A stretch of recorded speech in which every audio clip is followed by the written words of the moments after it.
Salut les amis et bienvenue une fois de plus sur Wanda.com. Du côté du Cameroun, nous avons des signes montrant une éventuelle libération de Maurice Kamto dans les prochains jours à venir. Pour plus de détails à ce propos, c'est parti après le générique. Bon visionnage.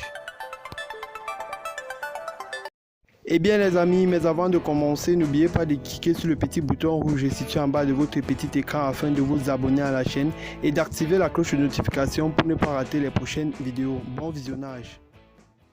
Dans les milieux proches du mouvement pour la renaissance du Cameroun, MRC, l'on est sur le qui-vive depuis cette mi-journée du 12 juillet.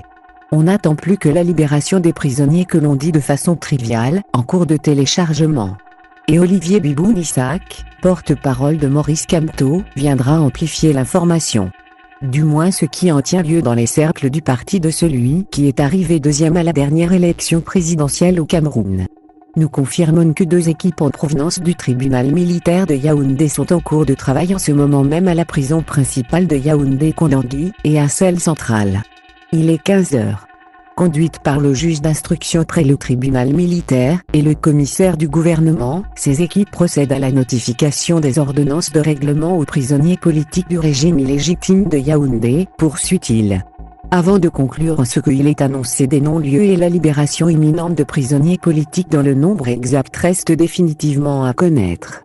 Plus tard, Boris Bertol, un des proches de Maurice Kamto, annoncera des incompréhensions entre le tribunal militaire et les prisonniers.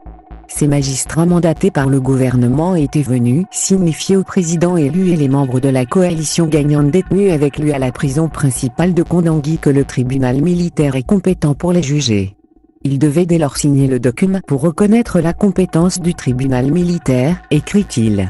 C'est que, dans le document, Christian Panday Koka, Paul-Éric King, Valsero et Albert Ntsongan étaient considérés comme des membres du MRC alors qu'il s'agit des alliés, précise le journaliste. Tout cela se déroulant à l'insu des avocats des détenus, apprend-on. Les magistrats et le commissaire du gouvernement videront les lieux.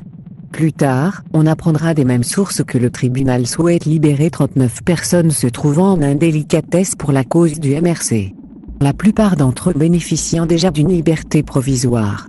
Les heureux élus refuseraient la magnanimité de la justice, exigeant l'élargissement de tous les prisonniers interpellés depuis le 26 janvier 2019 car tous sont poursuivis pour les mêmes charges, argot au sein du MRC. Maurice Kamto, lui aurait juré de ne pas quitter le pénitencier de Kondangui tant que tous ses militants et alliés ne sont pas libérés. Cela arrive au moment où le dossier de la crise post-électorale attend d'être complété par les parties prenantes, sur la table de l'Union africaine. L'institution continentale avait donné 2 mois pour le dépôt de certains documents, notamment les procès-verbaux, objet de la discorde entre le régime de Yaoundé, en réalité le Rassemblement démocratique du peuple camerounais, et le MRC. Le parti de l'opposition déclare avoir rempli sa part de devoir. La partie d'en face devant apporter la preuve de la victoire de son champion. Pendant ce temps, des pourparlers préliminaires sont engagés en Suisse entre le Centre humanitaire pour le dialogue, HD, une ONG de droit suisse, et le pouvoir de Yaoundé. En vue d'une recherche de la paix dans la crise qui secoue les régions du Nord-Ouest et du Sud-Ouest. Sous le parrainage de l'État suisse.